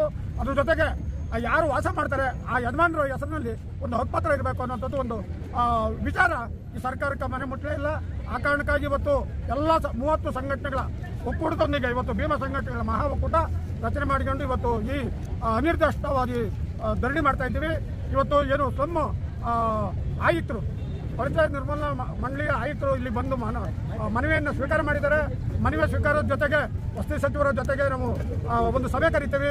ಸಭೆ ಕರೆದು ಚರ್ಚೆ ಮೂಲಕ ಎಲ್ಲ ಈ ಸಮಗ್ರವಾದಂಥ ತಮ್ಮ ಬೇಡಿಕೆಗಳನ್ನು ಅಥವಾ ಹಕ್ಕೊತ್ತಾಯಗಳನ್ನು ನಾವು ಚರ್ಚೆ ಮಾಡ್ತೀವಿ ಅಂತ ಏನು ಭರವಸೆ ಕೊಟ್ಟಿದ್ದಾರೆ. ಭರವಸೆಯನ್ನು ಕಾದು ನೋಡ್ತೀವಿ. ಭರವಸೆ ಯಾಕಂದರೆ ನಾವು 40 ವರ್ಷಗಳ ಸತತವಾದಂಥ ಹೋರಾಟದ ಮೂಲಕ ನಾವೆಲ್ಲ ಬಂದಿದ್ದೇವೆ. ಇವತ್ತು ಹೆಬ್ಬಾಳ ವೆಂಕಟೇಶ್ ನೇತೃತ್ವದಲ್ಲಿ ಇವತ್ತು ಮಹಾ ಒಕ್ಕೂಟ ರಚನೆ ಆಗಿದೆ. ರಚನೆಯ ಮೂಲಕ ಇವತ್ತು ಏನು ಸಮಗ್ರವಾಗಿ ಚರ್ಚೆ ಮಾಡ್ತೀವಿ ಅಂತ ಏನು ಭರವಸೆ ಕೊಟ್ಟಿದ್ದಾರೆ. ಭರವಸೆಯನ್ನು ಕಾದು ನೋಡ್ತೇವೆ. ಕಾದು ನೋಡಿ ನಂತರ ನಾವು ಯಾರ್ಯಾವ ಮುಖ್ಯಮಂತ್ರಿ ಮನೆಗೆ ಮುತ್ತಿಗೆ ಹಾಕ್ಬೇಕಾ ಅಥವಾ ವಸತಿ ಸಚಿವರು ಮನೆ ಮುತ್ತಿಗೆ ಹಾಕ್ಬೇಕಾ, ಮತ್ತೆ ಇತರೆ ಈಗ ಸಾಮಾಜಿಕ ಕಳಕಳಿ ಇಲ್ಲಂತ ಸಮಾಜ ಕಲ್ಯಾಣ ಇಲಾಖೆ ಸಚಿವರ ಮನೆ ಮುಂದೆ ನಮ್ಮ ಹೋರಾಟ ತೀವ್ರ ಸ್ವರೂಪ ಪಡೀಲಿಕ್ಕೆ ಹೋರಾಟ ರೂಪಿಸಬೇಕಂತ ಹೇಳಿ ಎಲ್ಲ ಮುಖ್ಯಸ್ಥರೆಲ್ಲ ಸೇರಿ ಎಲ್ಲ ನಾಯಕರೆಲ್ಲ ಸೇರಿ ನಿರ್ಧಾರ ಮಾಡ್ತೇವೆ. ಮುಂದಿನ ದಿನಗಳಲ್ಲಿ ಈ ಸರ್ಕಾರಕ್ಕೆ ತಕ್ಕಪಾಠ ಕಲಿತೇವೆ. ನಮಗೂ ಕೂಡ ಸಂವಿಧಾನಬದ್ಧ ಹಕ್ಕನ್ನು ಕೊಡಲೇಬೇಕು. ಅದು ಅನಿವಾರ್ಯ, ಸರ್ಕಾರದ ಕರ್ತವ್ಯ.